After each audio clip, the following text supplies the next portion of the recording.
પ્રિયજનો, આપણે અધ્યાય 9 શ્લોક 22 સુધીનું અધ્યયન કર્યું. 22મા શ્લોકમાં ભગવાને પોતાના અનન્ય ચિત્ત ભક્તની વાત કરી છે અને પછી ભગવાને કહ્યું કે તેઓનું યોગક્ષેમ હું ચલાવું છું. આ શ્લોક સાંભળ્યા પછી પ્રશ્ન થાય કે ભગવાન તો સમદર્શી છે, અનન્ય ભક્તના જ યોગક્ષેમની જવાબદારી માત્ર ભગવાન ઉપાડે છે. ભગવાન તો બધાનું યોગક્ષેમ ચલાવે છે. પછી ભગવાને આવું શા માટે કહ્યું? અન્ય ભક્તોના યોગક્ષેમની જવાબદારી ભગવાન ન ઉપાડતા હોય તો ભગવાન કેવી રીતે કહી શકાય ભગવાન તો સમદર્શી છે? તો ભગવાનને શું ભેદભાવ છે કે આ મારા ભક્તો છે અને અનન્ય ચિત્ત નથી? તો ભગવાનમાં વિષમ ભાવ છે. બીજી વસ્તુ, ભગવાન સર્વત્ર અને સર્વવ્યાપક છે, તો બીજા કોઈ દેવની પૂજા કે અર્ચન કરવામાં હાનિ શું છે? બંને પ્રશ્ન બહુ મહત્વના છે. 9મો શ્લોક સાંભળ્યા પછી આપણા મનમાં જો થોડુંક ચિંતન કર્યું હોય તો આ વિચાર પ્રક્રિયા શરૂ થાય. ભગવાન અનન્ય ચિત્તનો જ યોગક્ષેમ વહન કરે છે, તો પછી બીજા ભક્તોનું શું, બીજા માણસોનું શું? બીજા પ્રત્યે ભગવાન ઉદાસીન છે? બીજો પ્રશ્ન કે ભગવાન નિજ પૂજા, જો ભગવાન સર્વત્ર છે તો તમે દુનિયામાં કોઈ પણ વસ્તુની પૂજા કરો, કોઈ પણ દેવની પૂજા કરો તો એ પૂજા વિધિવત ગણાય કે ન ગણાય? એનો પ્રશ્ન, એનો જવાબ, આ શંકાનું સમાધાન હવે પછીના 3 શ્લોકમાં ભગવાન આપે છે. આ 3 શ્લોક એ વિચાર શૃંખલાની દ્રષ્ટિએ એકબીજા સાથે જોડાયેલા છે. એટલે એક શ્લોક સમજીએ અને બીજો ના સમજીએ તો વિચાર અધૂરો રહે. એટલા માટે વિચાર શૃંખલાની દ્રષ્ટિએ હવે પછીના 23, 24 અને 25 આ 3 શ્લોકમાં એક જ વિચાર પ્રભુએ સમજાવ્યો છે. બીજી દ્રષ્ટિએ જોઈએ તો હવે પછીના 3 શ્લોક ઇન્ફોર્મેટિવ છે, માહિતીપ્રદ છે. ફિલોસોફિકલ કરતા ભગવાને જે સ્પષ્ટ કહેવાનું છે એ 3 શ્લોકમાં કહ્યું છે. એકને સમજવા બીજો શ્લોક જોવો પડે, બીજાને સમજવા ત્રીજો શ્લોક જોવો, તો જ આપણે ભગવદ વાણી સ્પષ્ટ રીતે સમજાય. પહેલા આપણે 3 શ્લોકનું પારાયણ કરીએ, શાબ્દિક અર્થને વાંચીએ અને પછી તેનું વિવરણ સમજીએ. 9મો અધ્યાય 23, 24, 25 પાન નંબર 148.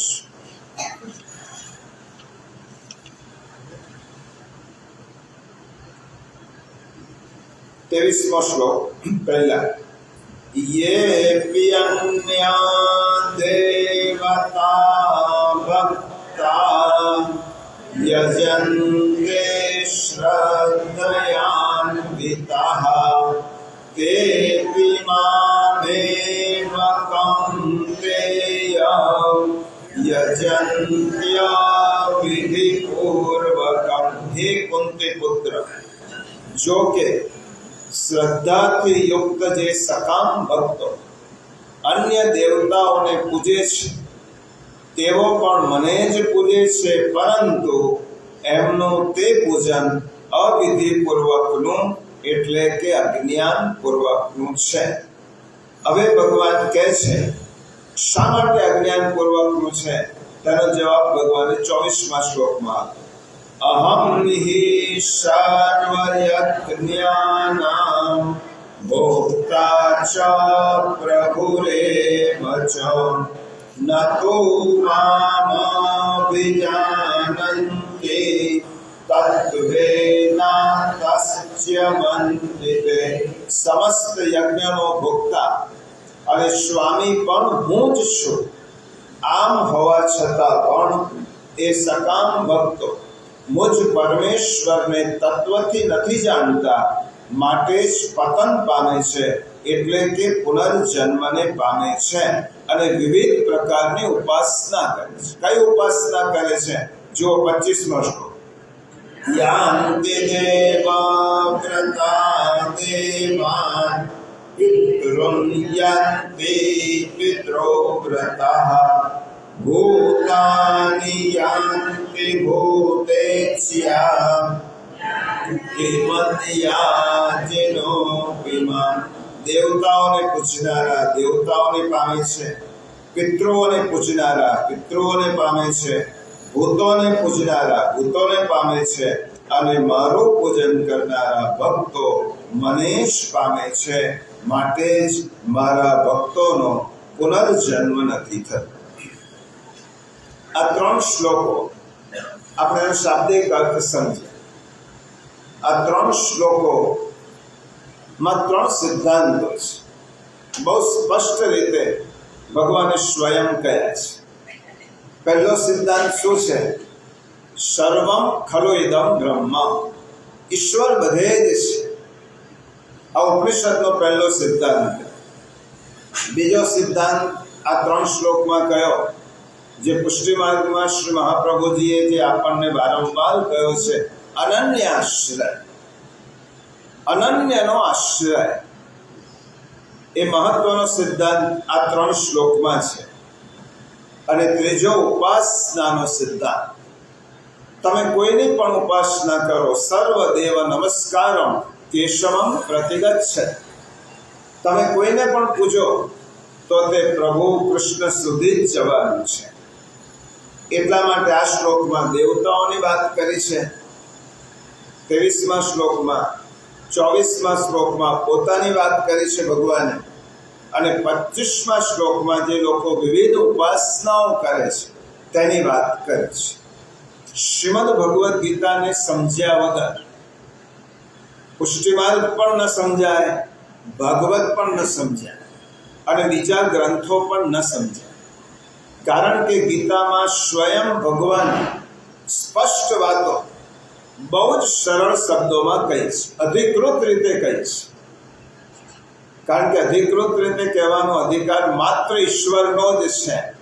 તો જ ભગવાન કહી શકે અહમ હિ સર્વ યજ્ઞાનામ ભોક્તા. હું જ બધા યજ્ઞનો ભોક્તા છું.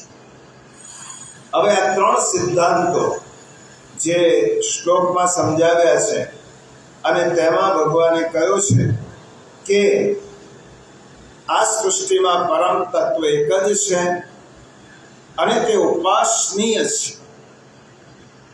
બહુ જ આપણે બુદ્ધિનો થોડો ઉપયોગ કરી ભગવદ્ વાણીને સમજવાની છે.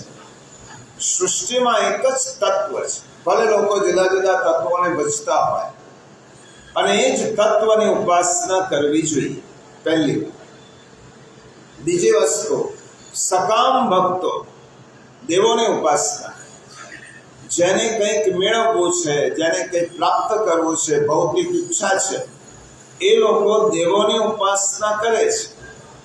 પરંતુ એ ઉપાસના દ્વારા અંતે તો મને જ પૂજે છે. પણ તેઓને ખબર નથી કે છેલ્લી તો પૂજા મારી જ પાસે આપવાની છે. પરંતુ તેઓ તત્વથી સમજ્યા વગર મારું પૂજન કરે છે. એટલા માટે તેમનું પૂજન અવિધિપૂર્વકનું છે, અજ્ઞાનપૂર્વકનું છે. કારણ જેવો જેની પૂજા કરે તેને પામે.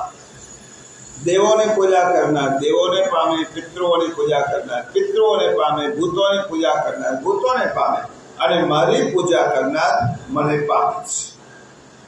3 સિદ્ધાંતો બહુ મહત્વના શ્રી કૃષ્ણ પ્રભુએ સ્વયં કહ્યા છે. આનાથી આપણે બધી જ ગ્રંથિઓ દૂર થાય. આનાથી એટલી ખબર પડે કે શ્રી કૃષ્ણની જ પૂજા કેમ, શ્રી કૃષ્ણની જ સેવા કેમ. આ ગીતા રચ્યા, પુષ્ટિ માર્ગની સ્થાપના પહેલા ગીતાની રચના થઈ છે. એટલા માટે મહાપ્રભુજીએ ગીતાજીના સૂક્ષ્મ સિદ્ધાંત સેવામાં આપણને કહ્યા છે. સૂક્ષ્મ સિદ્ધાંત છે. અનન્યાશ્રય, એક જ ઈશ્વરનો આશ્રય. આશ્રય મહાપ્રભુજીએ કહ્યું, ઉપનિષદ કહે છે, શાસ્ત્રો કહે છે. હવે જે 23મો શ્લોક છે, યેપ્યન્ય દેવતા ભક્ત્યા યજન્તે મામુપાસતે જે લોકો શ્રદ્ધાથી દેવોનું પૂજન કરે છે તે મારો જ પૂજન કરે છે, પરંતુ તેમનું તે પૂજન અવિધિપૂર્વકનું હોય છે, અજ્ઞાનપૂર્વકનું હોય છે. કેવી રીતે સમજાવો? લૌકિક ઉદાહરણ, આપણે વૃક્ષના મૂળને પાણી આપવાનું છે. એ પાણી આપણે જો થડ પર નાખીએ કે ડાળી પર નાખીએ તો પાણી ઉપર આવતું નીચે આવતા છેવટે કોણે પામવાનું છે? મૂળને જ. ભલે આપણે થડને પાણી આપ્યું, ડાળીઓને પાણી પીવડાવ્યું, પણ એ પાણી નીચે વહેતું છેવટે મૂળમાં જ આવવાનું છે. એવી રીતે જે લોકો અન્ય દેવોની ઉપાસના કરે છે એ ઉપાસના છેવટે તો મૂળ સુધી જ આવવાની છે, પરંતુ તે લોકોને ખબર નથી કે પાણી મૂળ પીવાનું છે અને તે લોકો થડ કે ડાળીમાં પાણી રેડે છે. એટલા માટે ભગવાને કહ્યું અવિધિપૂર્વકની, અજ્ઞાનપૂર્વક. કોઈ વ્યક્તિ છોડમાં પાણી રેડતું હોય અને ઉપર પાણી નાખે તો આપણે એમ કહીએ કે ઉપર નાખવાની જરૂર નથી, તો છોડમાં નીચે પાણી. ઉપર પાણી નાખવું એ વિધિપૂર્વક નથી, નીચે પાણી પીવડાવવું વિધિપૂર્વક છે. હવે આપણે સમજી લઈએ. દેવતા શબ્દ સમજવો થોડો જરૂરી છે, કારણ કે ભગવાને અહીંયા ઉલ્લેખ કર્યો છે. 4થા અધ્યાયમાં પણ આવ્યો છે, 7મામાં પણ આવ્યો છે. દેવતા શબ્દ કોના માટે વપરાય છે? આપણે બધા ભગવાન એક જ છે. બધા ભગવાન હોઈ શકતા નથી, ભગવાન બે પણ હોઈ શકતા નથી.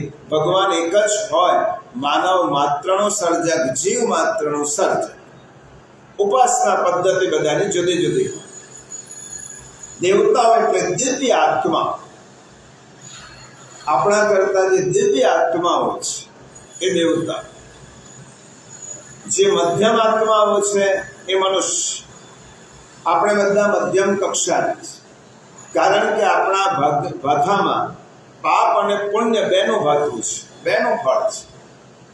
દેવતાઓ તેને કહેવાય કે જેને માત્ર પુણ્ય કર્યું હોય અને તેને સ્વર્ગની પ્રાપ્તિ થઈ, જે 9મા અધ્યાયમાં આગળ આપણે શીખી ગયા. આપણે કેવા છીએ? મિશ્ર યોનિ.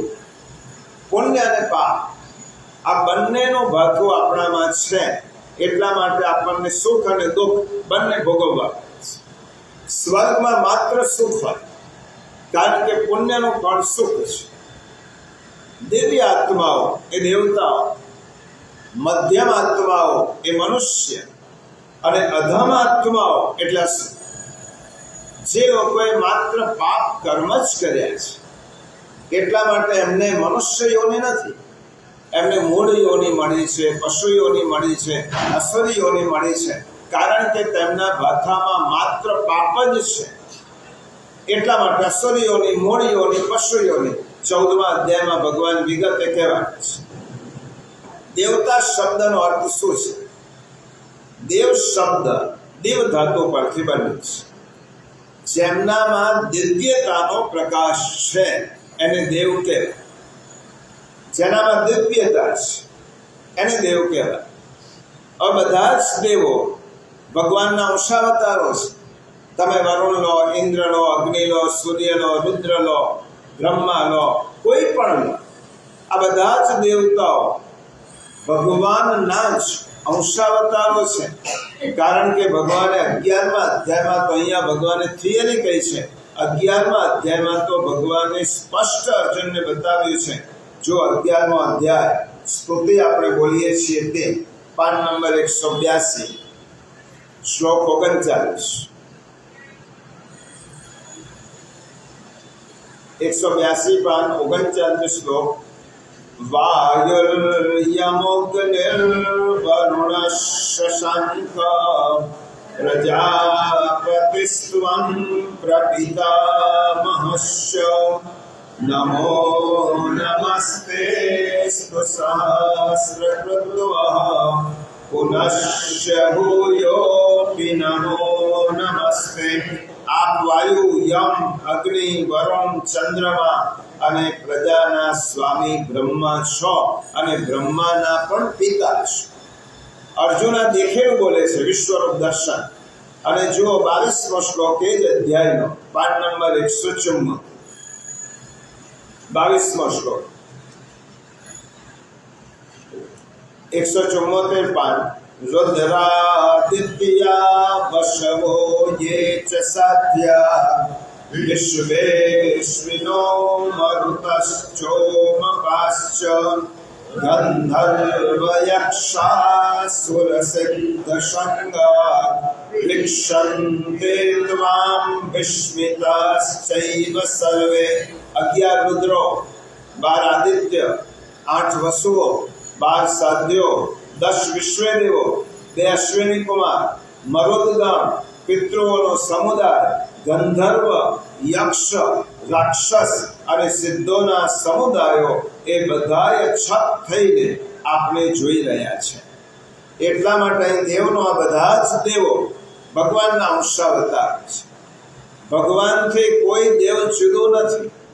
એટલે ભાગવતના બીજા સ્કંદમાં સુખદેવજી મહારાજે પરીક્ષિત રાજાને સૌથી પહેલી કથા વિરાટ સ્વરૂપની કહી. કેમ વિરાટ સ્વરૂપની કહી? હે પરીક્ષિત, તારા મનમાં એક ભેદ કાઢી નાખ કે ભગવાન અનેક છે, એક જ ભગવાન છે, વિરાટ સ્વરૂપે રહેલા છે અને બધા જ દેવતાઓ એ ભગવાનના એક એક અંશ માત્ર છે. એટલે ભગવાને પોતાની ક્રીડા અને આનંદ માટે જગતની રચના કરી છે. હવે સમજો, સૃષ્ટિનું સર્જન, પ્રલય અને પાલન, આ 3 મુખ્ય વાતો હતી. આ 3 કામગીરી બજાવવા માટે આદિ તત્વ પરબ્રહ્મ નારાયણે પોતાનામાંથી 3 શક્તિઓ ઉત્પન્ન કરી. ગીતાને સમજ્યા પછી એટલો સમજ પડશે કે આ સૃષ્ટિમાં એક જ તત્વ છે. ભગવાને સૃષ્ટિના આરંભ, સર્જન કરવા માટે, પાલન કરવા માટે અને આ સૃષ્ટિનો સંભાળ કરવા માટે 3 શક્તિઓ પોતાના રૂપમાંથી ઉત્પન્ન કરી. હવે એકનું નામ બ્રહ્મા, સર્જનના દેવ, એને ક્રિએટર કહેવાય, જનરેટર કહેવાય. બીજાનું નામ વિષ્ણુ, વ્યવસ્થાના દેવ, એટલા માટે ઓપરેટર કહેવાય.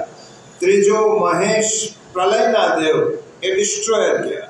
જો આપણે ગોડ શબ્દ બોલીએ છીએ ને, જનરેટર, ઓપરેટર અને ડિસ્ટ્રોયર, GOD, ગોડ એટલે એક શક્તિ, બ્રહ્મા એટલે સર્જક, પાલન કરનાર એટલે વિષ્ણુ અને સંભારક એટલે શિવ, મહેશ. G એટલે બ્રહ્મા, O એટલે વિષ્ણુ અને D એટલે શંકર, મહેશ, બરાબર ગોડ થાય.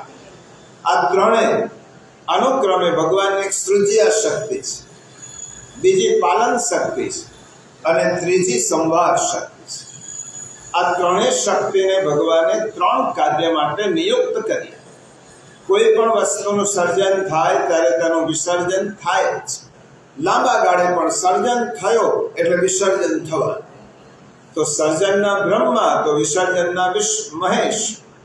હવે વચ્ચેની સૃષ્ટિનું પાલન કરવું પડે એટલા માટે વિષ્ણુ. આ ત્રણેય દેવોને ટ્રિનિટી ઓફ ગોડ કહેવાય. આ ભગવાનની ત્રિવિધ શક્તિ, ભગવાનમાંથી જ ઉત્પન્ન થયેલી 3 પ્રકારની શક્તિ. આ 3 દેવોને તેમની કામગીરીમાં મદદરૂપ થવા માટે ભગવાને અનેક દેવ દેવીઓને પ્રગટ કર્યા, ઉત્પન્ન કર્યા. અને શાસ્ત્રોએ આ દેવોના 33 વર્ગો એટલે પ્રકારો બતાવ્યા. આપણે બહુ મોટી ગેરસમજ છે. 33 કોટી દેવતાઓ આપણે છોકરાઓને કહીએ પણ ખરા. કોઈ પૂછે કે 33 કરોડ દેવતા હોય તો એક એક માણસને એક એક જુદો દેવ કહેવાય. કોટીનો અર્થ શું થાય? પ્રકાશ. કોટીનો અર્થ વર્ગ થાય. ગીતાને સમજ્યા વગર આપણે ફરી કહું, કોઈ પણ શાસ્ત્ર નહીં સમજાય, પુષ્ટિમાર્ગ હોય, ભાગવત હોય. કોટી એટલે શું? કોટી એટલે કરોડ નહીં, પણ કોટી એટલે પ્રકાશ, ભિન્નતા. 33 પ્રકારના મુખ્ય દેવો છે. એને આપણે 33 કોટી કહે. 33 પ્રકારના મુખ્ય દેવો કહે. હમણાં જોયું, 8 વસુઓ, 11 રુદ્ર, 12 આદિત્ય, 1 ઇન્દ્ર, 1 પ્રજાપતિ, આ મળીને 33 પ્રકારના દેવો થાય. આ 33 પ્રકારના દેવોનું સર્જન શા માટે કર્યું? આ 3 પ્રકારની શક્તિને મદદરૂપ થવા માટે ભગવાને આ 33 પ્રકારના દેવો ઉત્પન્ન કર્યા. એને આપણે 33 કોટી કહીએ. એટલે 33 કરોડ નહીં, 33 પ્રકારના દેવો. આ બધા જ દેવો ભગવાનના અનુચરો છે, ભગવાનના સેવકો છે, ભગવાનની સત્તામાં રહીને કાર્ય કરે છે. તેમની શક્તિઓ અલ્પ છે. 7મા અધ્યાયમાં પણ જોયું તો અલ્પ શક્તિઓ છે. ફળ આપવાનું સામર્થ્ય પણ અલ્પ છે. એક ઉદાહરણ સમજાવો. હિરણ્યકશ્યપોએ 36,000 વર્ષની તપશ્ચર્યા કરી અને પછી બ્રહ્માજી પ્રસન્ન થયા. બ્રહ્માની તપશ્ચર્યા, બ્રહ્માજીએ વરદાન માંગવા કહ્યું. એટલે હિરણ્યકશ્યપોએ વરદાન પહેલું શું માંગ્યું? મને અમર બનાવી દો. ત્યારે ભાગવતમાં લખ્યું છે બ્રહ્માજીએ પોતાની મર્યાદા વ્યક્ત કરી. અમર બનાવવાનું વરદાન હું ન આપી શકું, કારણ કે અહીંયા મારી લિમિટેશન છે. અમર થવાનું વરદાન તો મારાથી ન અપાય, કારણ કે જન્મે તેનું મૃત્યુ નક્કી જ હોય છે. પછી હિરણ્યકશ્યપે યુક્તિપૂર્વક બીજું વરદાન માંગ્યું. આ તો સંદર્ભ સમજાવવા માટે કહું છું. દેવતાઓની શક્તિઓ અલ્પ છે, તેમનું ફળ આપવાની પણ જે સામર્થ્ય છે તે પણ અલ્પ છે. બધો જ સામર્થ્ય દેવતાઓ પાસે નથી.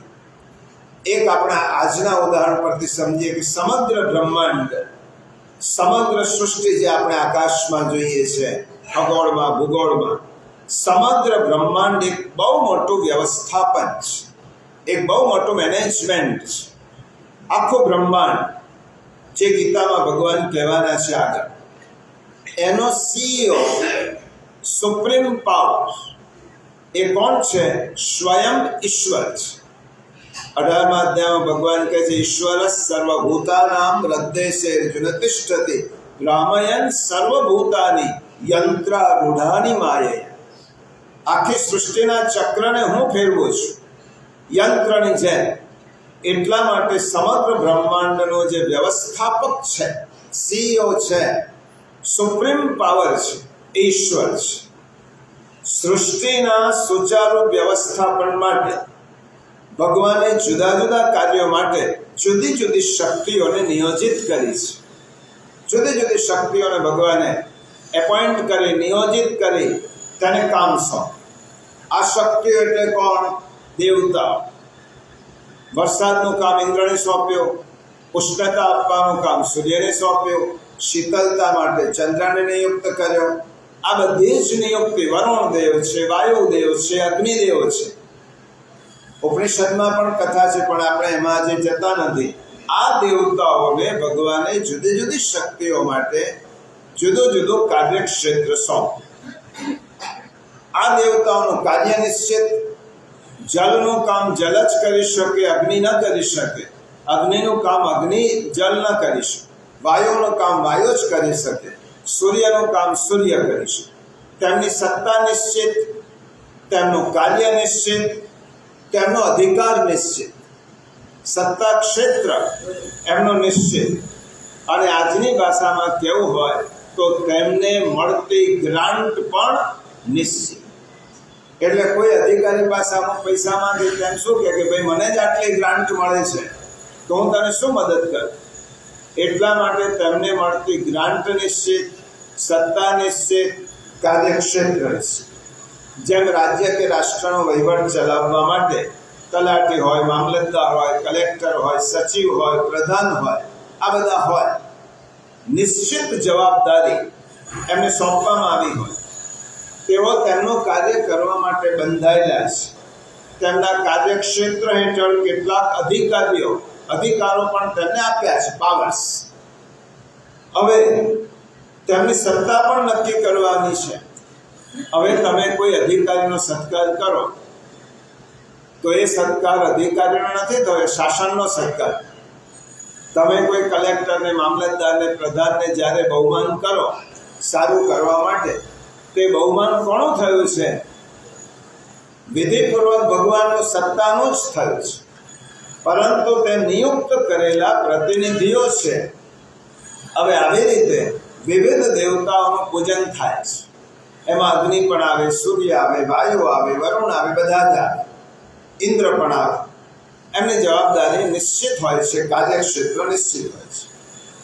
આ બધા જ દેવતાઓની શક્તિ પરમ શક્તિના તાબા હેઠળ છે. જો ભગવાન જ કહે છે યેપ્યન્ય દેવતા ભક્ત્યા યજંતે મામોપાસતે. તેથી મહાપ્રભુજી આ જ વાત કૃષ્ણાશ્રય ગ્રંથમાં કરી. પ્રાકૃતા સકલા દેવા ગણિતાનંદકમ બૃહત. આ ગીતાની વાત મહાપ્રભુજીએ કૃષ્ણાશ્રયમાં કરી. પ્રાકૃતા સકલા દેવા, બધા જ દેવો પ્રકૃતિને વશ છે અને તેમની ગણિતાનંદ, તેમની સત્તા પણ મર્યાદિત છે. અગણિતાનંદ નથી, ગણિતાનંદ છે, મર્યાદિત સત્તા છે. આ બધા જ દેવતાઓ કોઈના નિયંત્રણ હેઠળ કામ કરે છે, એટલે ગણિતાનંદ તેમની લિમિટેડ સત્તા છે.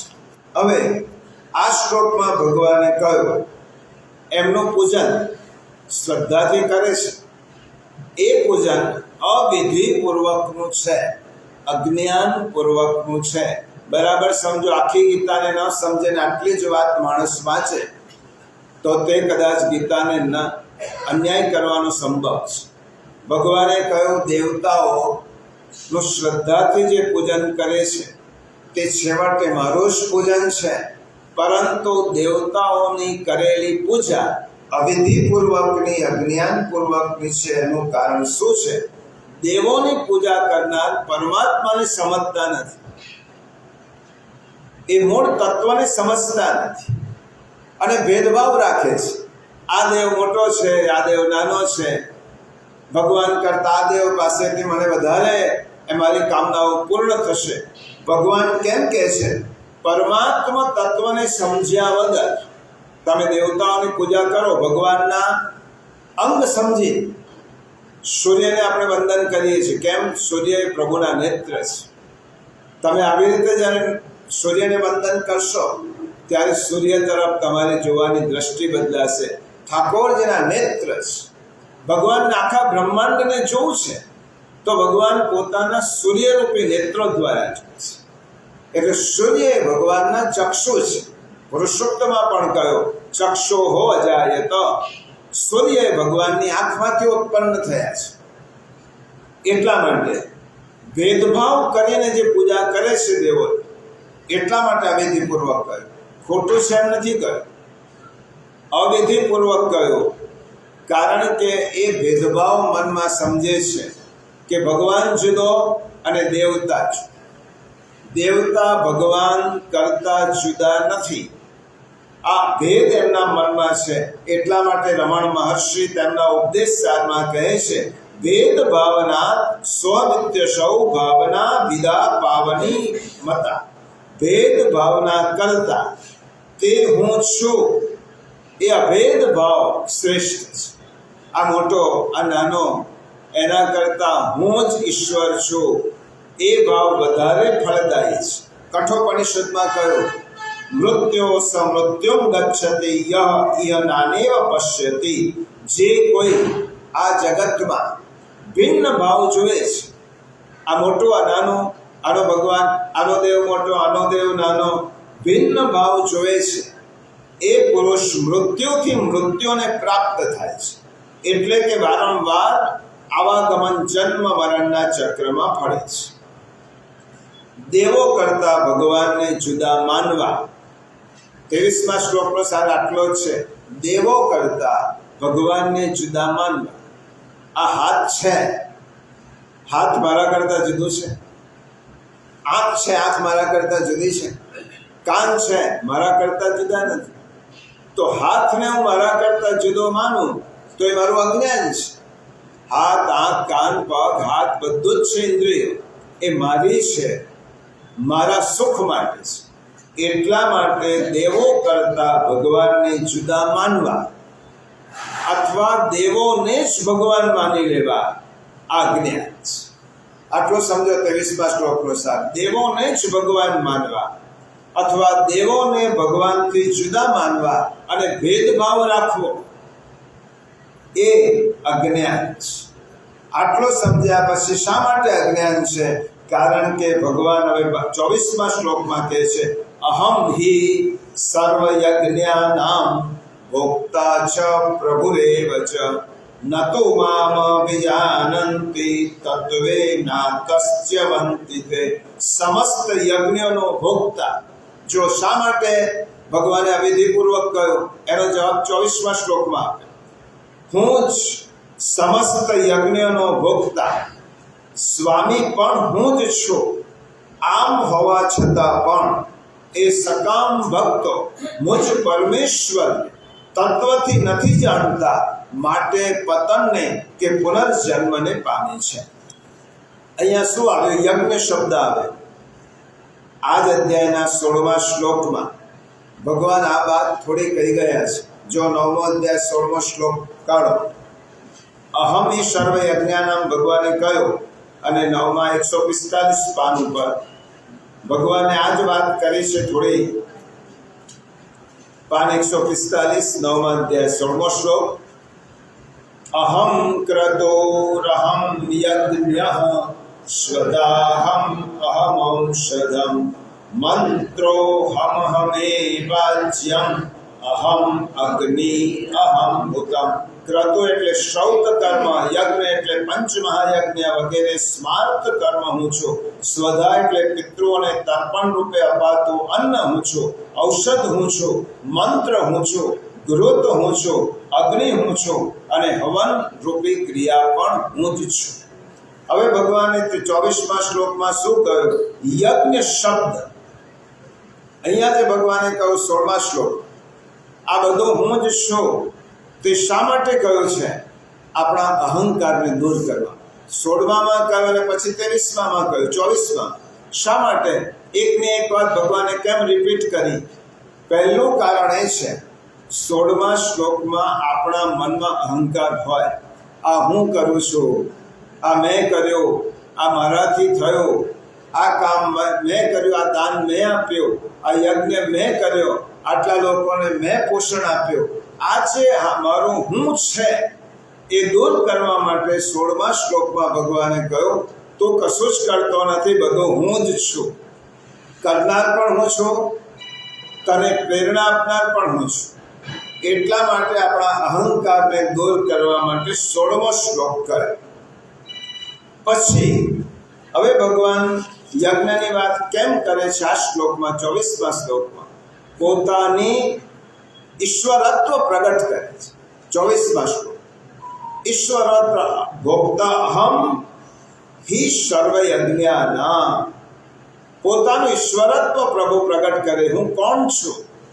મેં ઘણી વાર કહ્યું છે કે શ્રીમદ ભગવદ્ ગીતા 3નો સ્પષ્ટ પરિચય કરાવે છે. આપણે કોણ છે, ભગવાન કોણ છે, અને આ જગત કોણ છે. આ 3ને તમે સમજી લો એટલે આખું વેદાંત સમજાઈ જાય.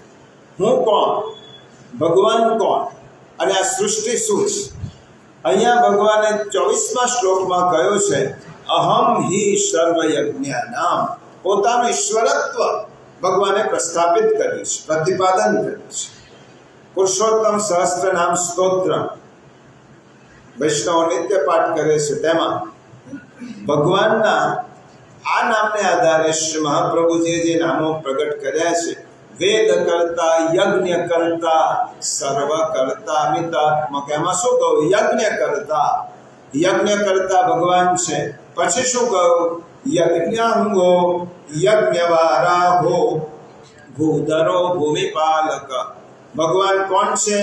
યજ્ઞાંગ છે, યજ્ઞના અંગ છે.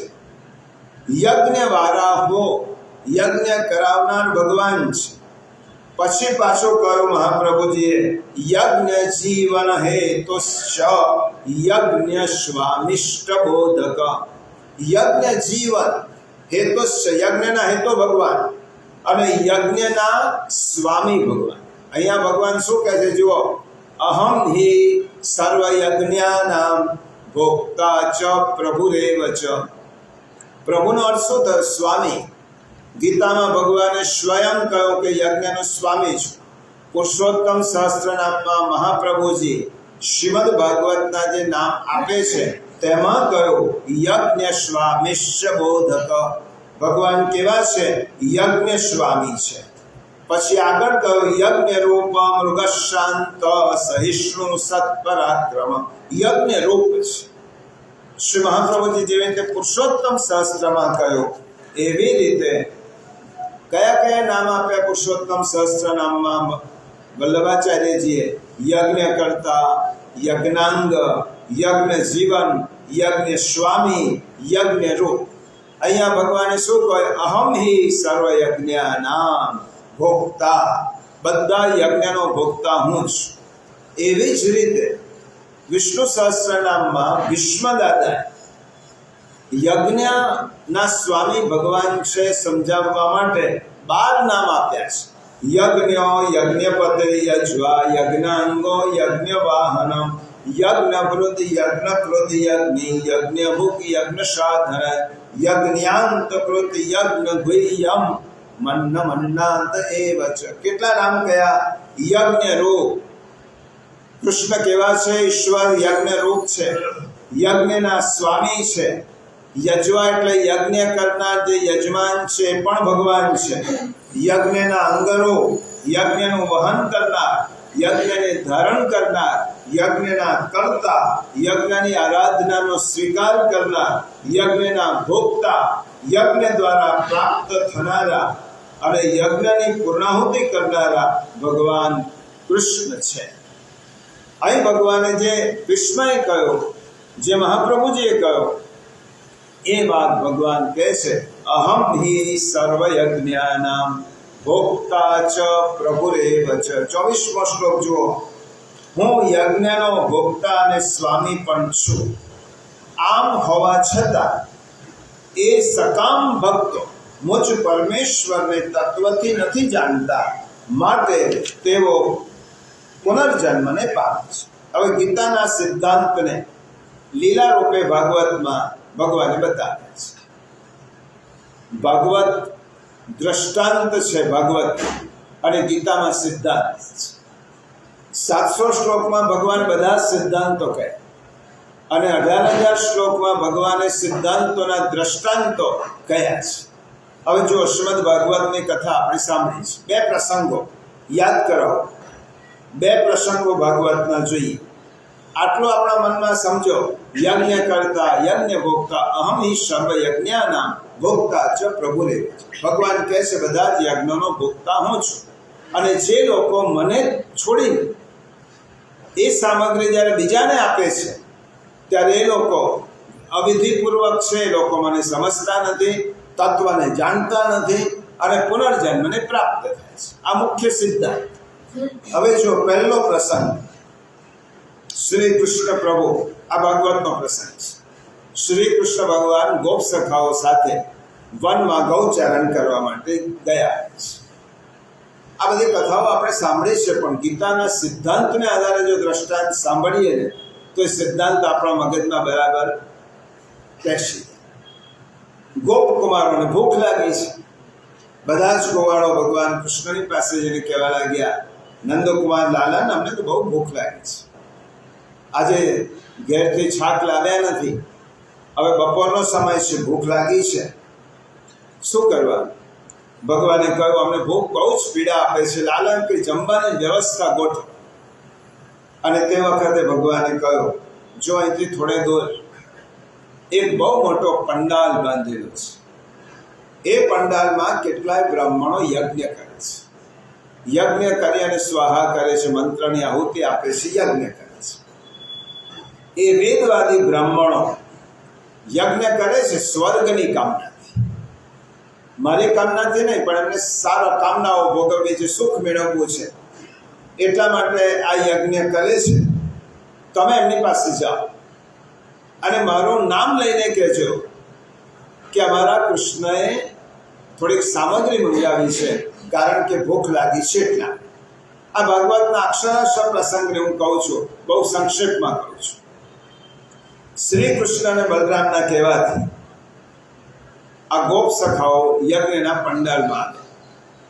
યજ્ઞમાં આહુતિ આપનાર બ્રાહ્મણોને વિનંતી કરવા લાગ્યા કે અમે ગોકુલથી આવ્યા છે, અમે શ્રી કૃષ્ણ નંદકુમાર અમારી સાથે છે અને અમને ભૂખ લાગી છે, એટલા માટે તમારા યજ્ઞમાંની થોડીક સામગ્રી અમને ભોજન માટે આપો, જેથી અમે અમારી ક્ષુધાને શાંત કરી શકીએ. ભગવાન એવું કહ્યું છે.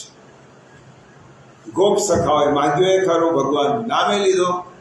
અહીંયા ભગવાન શું કહે? અહમ હિ સર્વ યજ્ઞાના. યજ્ઞના ભોગતા સ્વયં ભગવાન સામે ચાલીને યજ્ઞની આહુતિ માગે છે. અગ્નિ ભગવાનનો મોક્ષ છે, સ્વયં પ્રભુ આવ્યા છે. આ તો શાના જેવું થયું કે કોઈ પતિ બહારગામ ગયો હોય, 1 વર્ષ માટે, આ જૂના કાળની વાત છે, અને પત્ની પૂછે કે તમે 1 વર્ષ માટે નથી, તમને ખાધા વગર હું ખાતી નથી, મારો નિયમ સચવાય તો શું કરું? તો એક કામ કરજે, મારો ફોટો છે ને, મધ્યાહન કાળ થાય એટલે ફોટાની સામે થાળી મૂકવાની અને મેં ખાધો છે એમ માનીને તારે જમી લેવાનું. આ એનો નિયમ.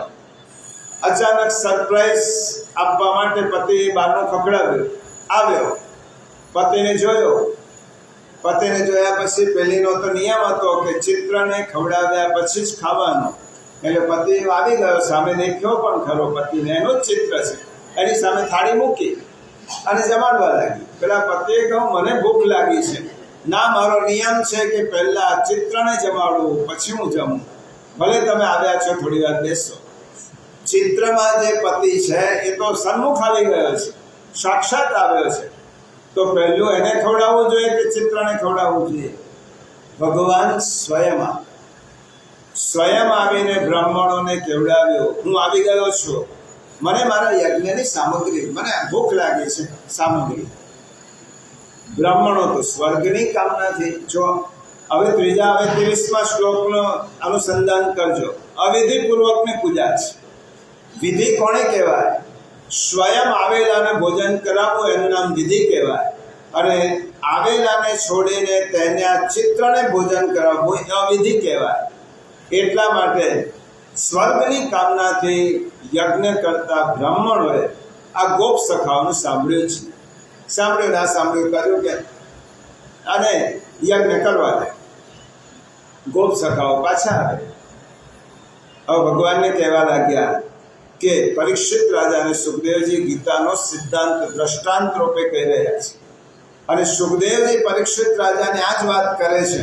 જ્યારે બ્રાહ્મણોએ પાછા મોકલ્યા ગોપ સખા, ત્યારે હવે સુખદેવજી શું કહે છે પરીક્ષિતને? દેશ કાલ પૃથક દ્રવ્ય મંત્ર તંત્ર દ્વિજોગ્નય દેવતા યજમાનસ્ય ક્રતો ધર્મસ્ય યન્મતઃ. હે પરીક્ષિત, જુઓ,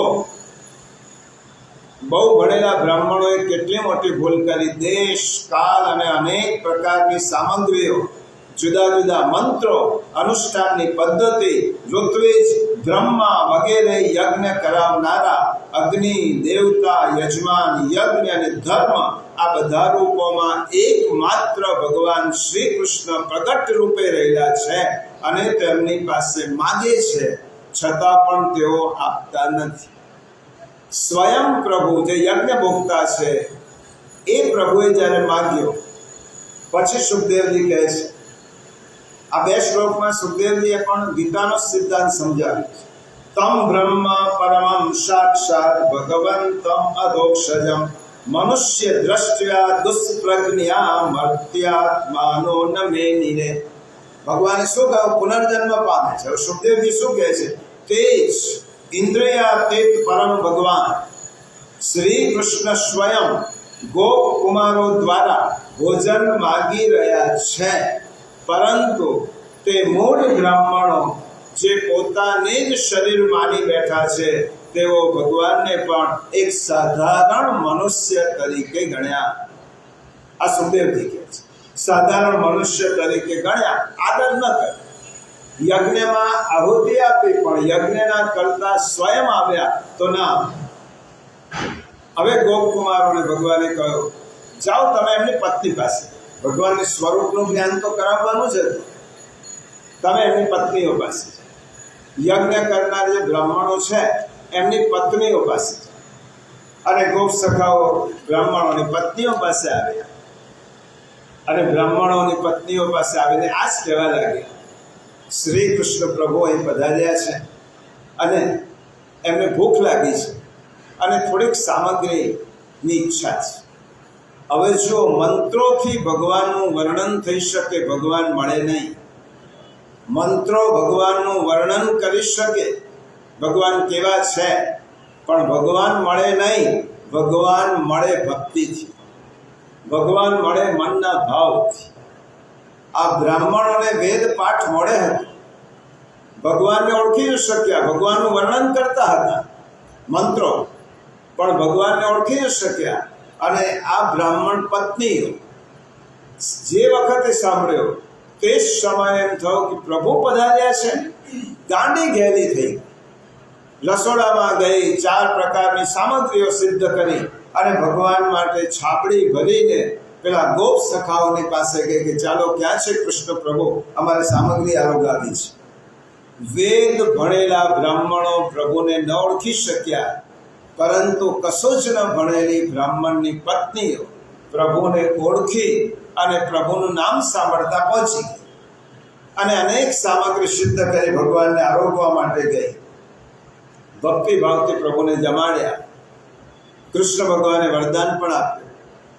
આ યજ્ઞ પત્નીઓ કહેવા લાગી કે અમારા પતિઓએ તો તમારો અનાદર કર્યો છે અને અમે તમને સામગ્રી સિદ્ધ કરીને ખવડાવી છે, તો અમારા પતિ અમને કાઢી તો નહીં મૂકે ને ઘરમાંથી.